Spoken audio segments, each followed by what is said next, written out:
In today's video, I'm going to teach you how to add people in Google Meet and invite participants seamlessly.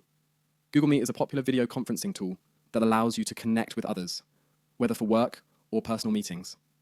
Let's dive right into the process to ensure that inviting participants becomes a breeze for you. To begin, we'll head over to Google, open your preferred web browser and type in google.com in the address bar.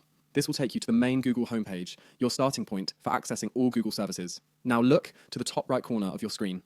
You'll notice a grid icon, typically filled with dots. This represents Google Apps. Click on this icon to reveal a drop-down menu filled with various Google services. From this menu, locate and click on the Google Meet icon.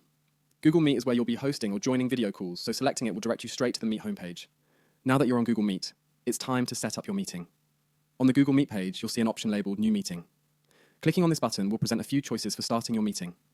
For our purposes today, we will select Start an Instant Meeting. This will instantly create a new meeting for you, bringing you to a ready-to-use video call room with all the necessary controls to manage your meeting.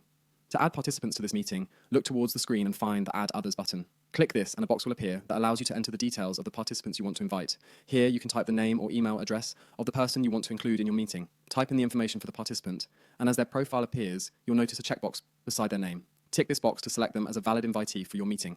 After making your selections, simply click the Send Email button. This sends an invitation directly to their inbox, providing them with all the details they'll need to join your meeting.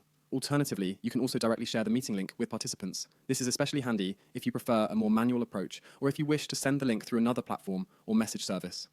The link is usually displayed or can be copied on the meeting page. Sharing it ensures participants have another convenient way to access your meeting. And there you have it.